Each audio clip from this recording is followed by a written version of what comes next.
السلام علیکم ورحمۃ اللہ وبرکاتہ۔ صبر کے باب میں ایک آیہ مبارکہ سے آج کے درس کا آغاز کرتے ہیں۔ اللہ فرماتا ہے کہ صبر کرنے والوں کو ان کا صلہ بے شمار ہی ملے گا۔ انما یوفی الصابرون اجرہم بغیر حساب، بغیر حساب، یعنی کہ چونکہ تم نے صبر جتنا کیا ہوگا اس حساب سے تمہیں ثواب بھی عطا ہوگا۔ بہت سارے لوگ زندگی کے مسائل بھیجتے ہیں اور سوالات بھی بھیجتے ہیں، اور وہ سوالات نہیں شکوے زیادہ ہوتے ہیں۔ وہ سوالات ایسے ہوتے ہیں جن کے جواب وہ ڈھونڈ نہیں رہے ہوتے، بلکہ اپنے دل کا حال، اپنی زندگی کی کیفیات بیان کر رہے ہوتے ہیں کہ ہمارے ساتھ ہمارے سسرال میں یہ ہوا، ہمارے شوہر نے یہ کیا، ہماری بیوی نے یہ کیا، ہمارے بچوں نے یہ کیا، ہمارے والدین نے یہ کیا، اور ایک لمبی فہرست ہوتی ہے، رشتہ داروں نے یہ کیا، واٹ ایور، ایک پوری لمبی فہرست ہوتی ہے جس کے اندر وہ تمام چیزیں لسٹڈ ہوتی ہیں، دنیا والوں نے کیا کیا، کہ جو ایسی چیزیں ہوتی ہیں جس پہ انسان صبر بہت ضروری ہوتا ہے۔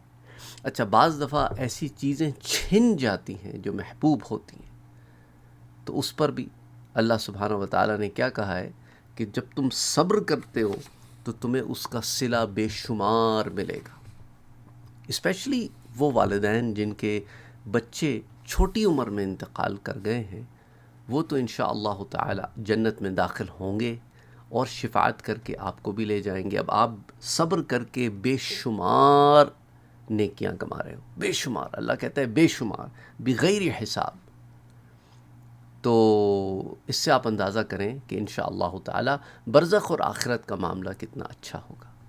اچھا، بعض لوگ یہ سوال پوچھتے ہیں کہ سر میرا 13 سال کا، کوئی کہتا ہے 14 سال کا، کوئی کہتا ہے 15 سال کا، وہ تو ابھی چھوٹا بچہ تھا، کوئی کہتا ہے 18 سال۔ دیکھیں، 13 14 سال 17 سال یہ چھوٹے بچے نہیں ہوتے۔ دوسرا یہ کہ بلوغت کا عمر سے تعلق نہیں ہوتا۔ کوئی لوگ 11 سال میں بالغ ہو جاتے ہیں، کوئی 13 سال میں بالغ ہو جاتے ہیں، کوئی 14 سال میں بالغ ہو جاتے ہیں۔ اس کا تعلق بلوغت سے ہے کہ جو نابالغ فوت ہوا وہ ایسا ہے کہ انشاءاللہ تعالی اس کا چونکہ ابھی کھاتا ہی نہیں کھلا تو وہ جنت میں داخل ہوگا۔ تو اس کا تعلق عمر سے نہیں بلکہ بلوغت سے ہے، اور والدین بہتر جانتے ہیں کہ ان کا بچہ بالغ ہو گیا ہے یا بھی نہیں ہوا ہے۔ تو مومن کے لیے تو تکلیف بھی آتی ہے، تو اس کے اندر بھی اللہ سبحانہ و تعالی نے اس کے لیے ثواب رکھا ہوتا ہے۔ یہ روایت میں نے آپ سے پہلے بھی ذکر کی تھی، بخاری شریف کی روایت ہے، حضرت ابو ہریرہ رضی اللہ تعالی عنہ اس کے راوی ہیں کہ حضور اکرم صلی اللہ علیہ وآلہ وسلم نے ارشاد فرمایا کہ اللہ تبارک و تعالی فرماتا ہے، میرے مومن بندے کے لیے میرے پاس سوائے جنت کے اور کوئی بدلہ نہیں ہے، اور یہ کب ہوتا ہے؟ جب کہ میں اس کی دنیاوی محبوب چیزوں میں سے کسی چیز کو قبض کر لیتا ہوں، یعنی اس سے لے لیتا ہوں، پھر وہ اس پر صابر رہتا ہے، صبر کرتا ہے۔ اور یہاں میں نے آپ سے پچھلے 1-2 دن پہلے جو درس دیا تھا اس میں بھی ذکر کیا تھا، علماء اور محدثین نے یہاں پیاری چیز، محبوب چیز میں اولاد کا ذکر کیا ہے کہ یہاں اس سے مراد اولاد ہے۔ اور یہ درس میں آپ کو پھر سے بتاتا چلوں، یہ ریاض الصالحین سے میں آپ کو دے رہا ہوں، صبر کے باب میں، جو امام نووی رحمۃ اللہ علیہ کی مرتب کی ہوئی کتاب ہے۔ تو اس میں صبر کا جو باب ہے اس میں یہ معاملات موجود ہیں۔ اچھا، اسی طرح محبوب ترین چیزوں میں ان لوگوں کے لیے جو کسی بھی پرابلم کا شکار ہو جاتے ہیں، جیسے نابینا لوگ ہوتے ہیں، ان کے لیے بھی بخاری شریف میں ایک روایت آتی ہے کہ حضور صلی اللہ علیہ وآلہ وسلم نے ارشاد فرمایا کہ جب کبھی بھی اللہ سبحانہ و تعالیٰ فرماتا ہے کہ جب کبھی بھی میں اپنے بندے کو اس کی 2 محبوب چیزیں یعنی آنکھوں میں مبتلا کر دیتا ہوں، یعنی کہ اس کی بینائی ختم کر دیتا ہوں، اور وہ صبر کرتا ہے تو میں اس کے بدلے اسے جنت عطا کرتا ہوں۔ سبحان اللہ، سبحان اللہ، سبحان اللہ۔ تو ایسے بھی کچھ لوگ ہیں اس چینل سے جڑے ہوئے جو نابینا ہیں، اور وہ چاہتے ہیں کہ نابینا لوگوں کے بارے میں بھی بات ہو، اور انشاءاللہ تعالی ایک صحابی رسول ہیں حضرت عبداللہ ابن ام مکتوم، ان کا نام عبداللہ زیادہ مشہور ہے، لیکن بعض کتابوں میں ان کا نام عمر بھی آیا ہے۔ اچھا، وہ حضرت خدیجہ رضی اللہ تعالی عنہا کے ماموزاد بھائی ہیں۔ یہ بھی آپ میں بہت سارے لوگوں کو شاید یہ بات پتہ نہ ہو کہ حضرت خدیجہ رضی اللہ تعالی عنہ کے ماموں کے بیٹے ہیں عبداللہ ابن ام مکتوم، تو حضور صلی اللہ علیہ وآلہ وسلم کے سسرالی رشتہ دار ہیں۔ اچھا، اسی طرح یہ جو بخاری کی روایت ہے صبر کے باب میں، اس طرح میں آپ سے چند ایک اور روایات آج ذکر کرنا چاہتا ہوں جس کا تعلق صبر سے ہے، کیونکہ صبر ایک ایسی شے ہے جسے ہم اکثر پریشانی کے عالم میں کھو بیٹھتے ہیں اور واویلا کرتے ہیں، اور ہم کہتے ہیں کہ ہمیں یہ نہیں ملا، ہمیں وہ نہیں ملا۔ تو اس لیے صبر جو ہے وہ ایک بہت ہی ضروری امر ہے، اور اس کے اوپر کام اور محنت کرنے کی بہت سخت ضرورت ہے۔ حضرت انس بن مالک رضی اللہ تعالی عنہ روایت کرتے ہیں کہ حضور اکرم صلی اللہ علیہ وآلہ وسلم نے ارشاد فرمایا کہ کسی کو مصیبت کے پیش آ جانے کی وجہ سے کوئی شخص موت کی تمنا اور خواہش نہ کرے۔ یہ ایک سوال بہت زیادہ آیا ہے پچھلے دنوں کہ زندگی کے حالات کی وجہ سے، اس پر میں نے ایک درس آپ کو میرے خیال سے 4-5 دن پہلے بھی دیا تھا۔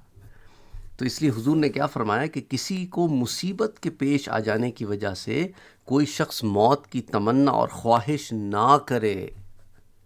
تو اسلام جو ہے آپ کو بتاتا ہے کہ زندگی آپ کے لیے اللہ کی طرف سے ایک نعمت ہے، اور ساتھ ہی ساتھ اللہ کی طرف سے دی ہوئی ایک امانت ہے۔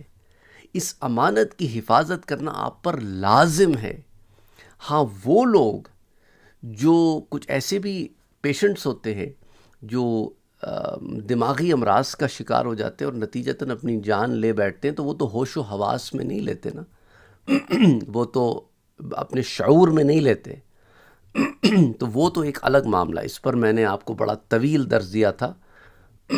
ساغر نام کے ایک شخص نے اپنی جان لی تھی، اس کے بعد میں نے ایک بڑا طویل درس دیا تھا، کیونکہ اس زمانے میں بہت سارے کویشچنز آئے تھے، ان میں سے کچھ کویشچنز کچھ ڈاکٹر حضرات کے بھی تھے، تو اس کو ایڈریس ہم نے کیا تھا وہاں پہ۔ اس میں بڑی تفصیل سے ہم نے اس پر بات کی تھی۔ ساغر، آپ وہ ٹائپ کریں گے نا تو وہ آ جائے گا، اس میں آپ وہ ویڈیو دیکھ سکتے ہیں۔ بڑا طویل اس میں ہم نے بات کی تھی خودکشی سے متعلق۔ تو اسی لیے کیونکہ بہت سارے لوگ باتوں سے نا زندگی کی تنگ آ کے اس طرح کے اقدام کرنا چاہتے ہیں۔ کوئی سسرال سے تنگ آیا ہوا ہے تو وہ کہتا ہے خودکشی کر لوں گی، اور کوئی it is like too many things، یا کوئی ایسی تکلیف پہنچی ہے کہ بھئی جب جینے کو جی نہیں چاہتا، دل نہیں کرتا، تو حضور نے کیا کہا ہے؟ حضور نے منع کیا ہے، کہا کوئی شخص موت کی تمنا اور خواہش نہ کرے، اس لیے کہ اس پر کوئی مصیبت آ گئی ہے، کوئی پریشانی آ گئی ہے۔ اگر کوئی بہت ہی آرزو رکھنے والا ہے تو یہ کلمات کہہ لیا کرے کہ اے اللہ مجھے زندہ رکھ جب تک زندگی میرے لیے بہتر ہو، اور موت عطا فرما جب کہ میرے حق میں مرنا بہتر ہو۔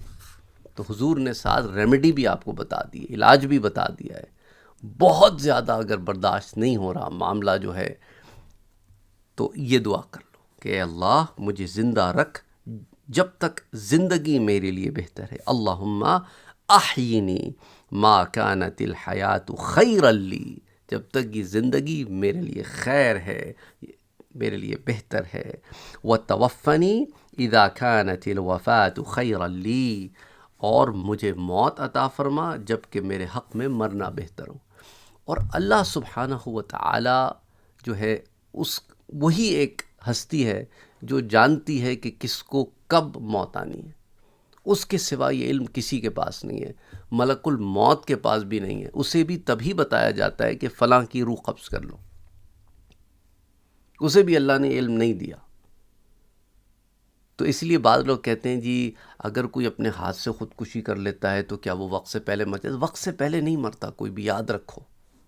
کل بھی میں نے بتایا تھا۔ اچھا، کمال کی بات یہ ہے، میں ایک درس دیتا ہوں، اس میں ایک سوال کا جواب دیتا ہوں، کل کے درس میں نے دیا تھا، اسی درس کے نیچے لوگ وہی سوال کر رہے ہوتے ہیں جس کا جواب ویڈیو میں موجود ہے۔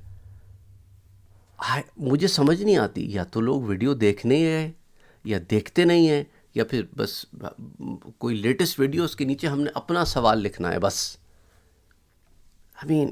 آپ ویڈیوز دیکھا کریں تاکہ آپ کو پتہ چلے. یہ میں نے آپ لوگوں کے سوالات ہی کے جوابات میں ویڈیوز بناتا ہوں. تو بہرحال اللہ سبحانہ و تعالیٰ بہتری کرے. تو اس لیے اس نے وقت پر ہی جانا ہے. اچھا، پھر وہ ایک اور سوال آیا تھا کہ کیا ہم درازی عمر کے لیے دعا کر سکتے ہیں کہ نہیں.